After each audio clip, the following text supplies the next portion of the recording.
ಎಲ್ರಿಗೂ ನಮಸ್ಕಾರ. ಅಡುಗೆ ಅರಮನೆಗೆ ಸ್ವಾಗತ. ನಾನು ನಿಮ್ಮ ಸೌಮ್ಯ. ನಾನಿವತ್ತು ಒಂದು ಆರೋಗ್ಯಕರವಾದಂತಹ ಬೆಳಗಿನ ತಿಂಡಿ ರೆಸಿಪಿ ತೋರಿಸ್ತಾ ಇದ್ದೀನಿ. ಅದು ಯಾವುದಂದರೆ ಉತ್ತರ ಕರ್ನಾಟಕದ ವಿಶೇಷವಾದ ತಾಳಿಪಟ್ಟು. ಈಗಂತೂ ಮಳೆಗಾಲ. ಈ ಮಳೆಗಾಲದಲ್ಲಿ ನಮಗೆ ಸಾಕಷ್ಟು ಸೊಪ್ಪುಗಳು ಸಿಗುತ್ತೆ. ಹಾಗಾಗಿ ನಾವು ಆ ಸೊಪ್ಪುಗಳನ್ನು ಯೂಸ್ ಮಾಡಿಕೊಂಡು ಒಂದೊಳ್ಳೆ ತಾಳಿಪಟ್ಟನ್ನ ಹೇಗೆ ಮಾಡೋದು ಅಂತ ನೋಡ್ಕೊಳ್ಳೋಣ. ಈ ತಾಳಿಪಟ್ಟು ಮಾಡೋಕ್ಕೆ ಮೊದಲನೇದಾಗಿ ನಾವು ಒಂದು ಹಸಿ ಖಾರನ ಮಾಡ್ಕೊಳ್ಬೇಕು. ಅದನ್ನು ಹೇಗೆ ಮಾಡೋದಂತ ನೋಡ್ಕೊಳ್ಳಿ. ನಾನು ಇದಕ್ಕೆ ಗ್ಯಾಸ್ನ ಆನ್ ಮಾಡಿ ಒಂದು ಫ್ರೈ ಪ್ಯಾನ್ನ ಇಟ್ಕೊತಾ ಇದ್ದೀನಿ. ಇದಕ್ಕೆ ನಾನು ಸ್ವಲ್ಪ ಹಸಿಮೆಣಸು ಹಾಕಿ ಸ್ವಲ್ಪ ಎಣ್ಣೆ ಹಾಕಿ ಫ್ರೈ ಮಾಡ್ಕೊತೀನಿ. ನಾನಿಲ್ಲಿ 250 ಗ್ರಾಮ್ ಆಗೋಷ್ಟು ಹಸಿಮೆಣಸನ್ನ ಹಾಕಿದ್ದೀನಿ.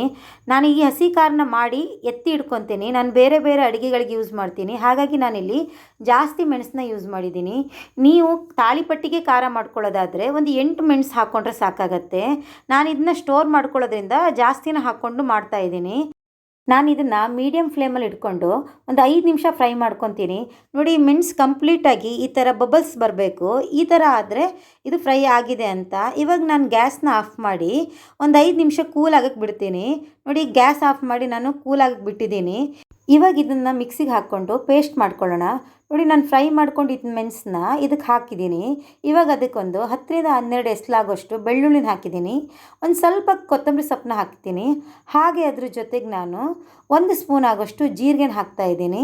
ಮತ್ತು ರುಚಿಗೆ ಸ್ವಲ್ಪ ಉಪ್ಪನ್ನ ಹಾಕಿ ಇದನ್ನು ತರ್ತರಿಯಾಗಿ ನಾವು ಪೇಸ್ಟ್ ಮಾಡ್ಕೊಳ್ಬೇಕು. ಪೇಸ್ಟ್ ಮಾಡ್ಕೊಳ್ಳುವಾಗ ನಾವು ಯಾವ ಕಾರಣಕ್ಕೂ ಇದಕ್ಕೆ ನೀರು ಸೇರಿಸಬಾರ್ದು. ಹಾಗೆ ತರ್ತರಿಯಾಗಿ ಪೇಸ್ಟ್ ಮಾಡ್ಕೊಂಡ್ರಾಯ್ತು. ಇದನ್ನು ನೀವು ಫ್ರಿಜ್ಜಲ್ಲಿ 3 ತಿಂಗಳು ಸ್ಟೋರ್ ಮಾಡಿ ಇಟ್ಕೊಳ್ಬೋದು. ನಾನಿಲ್ಲಿ ತಾಳಿಪಟ್ಟು ಮಾಡೋಕ್ಕೆ ಸ್ವಲ್ಪ ಕೊತ್ತಂಬರಿ ಸೊಪ್ಪು, ಸಬ್ಬಕ್ಕಿ ಸೊಪ್ಪು, ಸೌತೆಕಾಯಿ, ಸ್ವಲ್ಪ ಈರುಳ್ಳಿ, ಕ್ಯಾರೆಟು, ಕರಿಬೇವಿನ ಸೊಪ್ಪನ್ನು ಸಣ್ಣಗೆ ಕಟ್ ಮಾಡಿ ಇಟ್ಕೊಂಡಿದ್ದೀನಿ. ಇದನ್ನೆಲ್ಲ ಹಿಟ್ಟಿಗೆ ಹಾಕ್ಕೊಳ್ಳೋಣ. ಇದ್ರ ಜೊತೆಗೆ ನೀವು ಮೆಂತ್ಯ ಸೊಪ್ಪು ಸಿಕ್ಕಿದ್ರೆ ಅದನ್ನು ಯೂಸ್ ಮಾಡ್ಕೊಳ್ಳಿ. ಇವಾಗ ನಾನೊಂದು ಪಾತ್ರೆ ತೊಗೊಂಡಿದ್ದೀನಿ. ಇವಾಗ ಸ್ವಲ್ಪ ಹಿಟ್ಟುಗಳನ್ನು ಹಾಕಬೇಕು. ಯಾವ್ಯಾವ ಹಿಟ್ಟು ಹಾಕಬೇಕು ಅಂತ ಹೇಳ್ತೀನಿ ನೋಡಿ. ಇದಕ್ಕೆ ನಾನಿಲ್ಲಿ 1 ಬೌಲ್ ಆಗೋಷ್ಟು ಜೋಳದ ಹಿಟ್ಟನ್ನ ಹಾಕಿದ್ದೀನಿ. ಹಾಗೆ 1 ಬೌಲ್ ಆಗೋಷ್ಟು ನಾನಿಲ್ಲಿ ಗೋಧಿ ಹಿಟ್ಟನ್ನ ಹಾಕಿದ್ದೀನಿ. ಹಾಗೆ ಒಂದು ಅರ್ಧ ಬೌಲ್ ಆಗೋಷ್ಟು ಅಕ್ಕಿ ಹಿಟ್ಟನ್ನ ಹಾಕ್ತಾಯಿದ್ದೀನಿ. ಹಾಗೆ ಒಂದು 2-3 ಸ್ಪೂನ್ ಆಗೋಷ್ಟು ಕಡಲೆ ಹಿಟ್ಟನ್ನ ಹಾಕ್ತಾಯಿದ್ದೀನಿ. ಕಡಲೆ ಹಿಟ್ಟನ್ನ ನೀವು ಜಾಸ್ತಿ ಹಾಕಬೇಡಿ, 2-3 ಸ್ಪೂನ್ ಆಗೋಷ್ಟು ಹಾಕಿದರೆ ಸಾಕು. ಇದಕ್ಕೆ ನಾವು ಕಟ್ ಮಾಡಿರೋ ತರಕಾರಿ ಮತ್ತು ಸೊಪ್ಪನ್ನ ಹಾಕ್ಕೊಳ್ಳೋಣ. ಇದಕ್ಕೆ ನಾನು ಒಂದು ಅರ್ಧ ಕಟ್ಟಾಗೋಷ್ಟು ಸಬ್ಬಕ್ಕಿ ಸೊಪ್ಪನ್ನು ಸಣ್ಣಗೆ ಕಟ್ ಮಾಡಿ ಇಟ್ಕೊಂಡಿದ್ದೀನಿ. ಅದನ್ನು ಇದಕ್ಕೆ ಹಾಕ್ತಾಯಿದ್ದೀನಿ. ಅದ್ರ ಜೊತೆಗೆ ನಾನಿಲ್ಲಿ ಸೌತೆಕಾಯಿನ ಸಣ್ಣಕ್ಕೆ ತುರಿದು ಹಾಕ್ತಾಯಿದ್ದೀನಿ. ಹಾಗೆ ನಾನಿಲ್ಲಿ 1 ಈರುಳ್ಳಿನ ಸಣ್ಣ ಕಟ್ ಮಾಡ್ಕೊಂಡಿದ್ದೀನಿ. ನಾನು ಸಣ್ಣ ಈರುಳ್ಳಿನ ಹಾಕ್ತಾಯಿದ್ದೀನಿ. ಜೊತೆಗೆ ನಾನಿಲ್ಲಿ ಕ್ಯಾರೆಟನ್ನು ತುರಿದಿದ್ದೀನಿ, ಅದನ್ನು ಹಾಕ್ತಾಯಿದ್ದೀನಿ. ಹಾಗೆ ಕೊತ್ತಂಬರಿ ಮತ್ತು ಕರಿಬೇವು ಸೊಪ್ಪನ್ನು ಇದರಲ್ಲಿ ಹಾಕ್ತಾಯಿದ್ದೀನಿ. ನಿಮಗೆ ಯಾವ ತರಕಾರಿ ಬೇಕು ಅದನ್ನು ಆ್ಯಡ್ ಮಾಡ್ಕೊಳ್ಳಿ, ತೊಂದರೆ ಇಲ್ಲ. ಹಾಗೆ ಸೊಪ್ಪುಗಳಲ್ಲೂ ಅಷ್ಟೇ ನೀವು ಪಾಲಕ್ ಸೊಪ್ಪು ಮತ್ತು ಮೆಂತ್ಯ ಸೊಪ್ಪನ್ನು ಹಾಕ್ಬೋದು. ಇದನ್ನೆಲ್ಲ ನೀಟಾಗಿ ಮಿಕ್ಸ್ ಮಾಡ್ಕೊಳ್ಳೋಣ.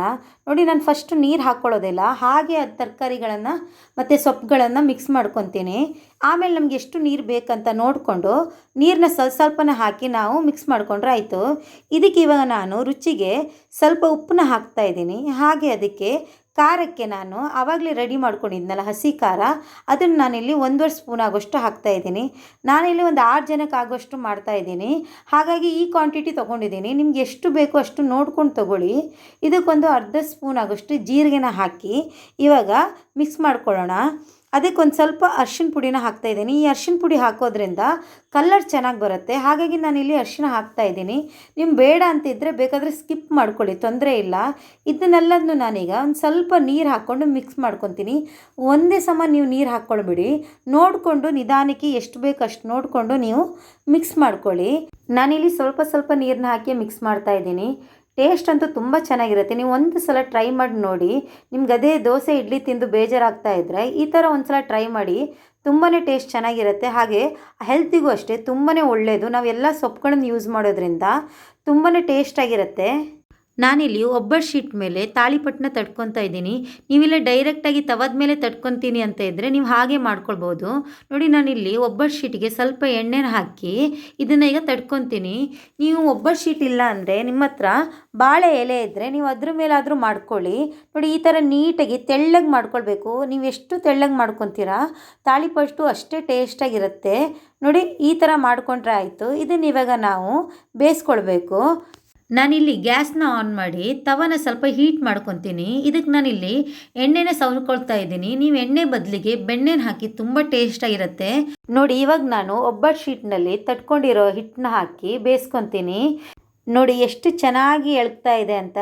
ಈ ಶೀಟ್ ನಿಮಗೆ ಎಲ್ಲ ರೀತಿ ಆನ್ಲೈನಲ್ಲಿ ಸಿಗುತ್ತೆ. ಅಮೆಝಾನು, ಮೀಶೋ, ಫ್ಲಿಪ್ಕಾರ್ಟ್ ಎಲ್ಲ ಕಡೆ ಇರುತ್ತೆ.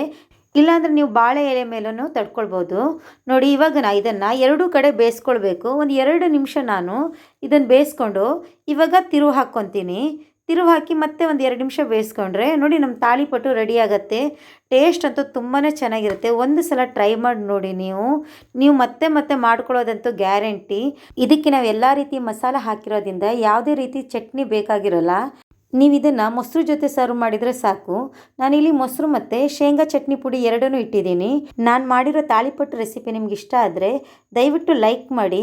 ಹಾಗೆ ನನ್ನ ಚಾನಲ್ಗೆ ಹೊಸಬರಾಗಿದ್ದರೆ ಸಬ್ಸ್ಕ್ರೈಬ್ ಮಾಡ್ಕೊಳ್ಳಿ. ಅಲ್ಲೇ ಇರೋ ಬೆಲ್ ಐಕಾನ್ನ ಪ್ರೆಸ್ ಮಾಡಿ. ವಿಡಿಯೋ ನೋಡಿದ್ದಕ್ಕಾಗಿ ಧನ್ಯವಾದಗಳು.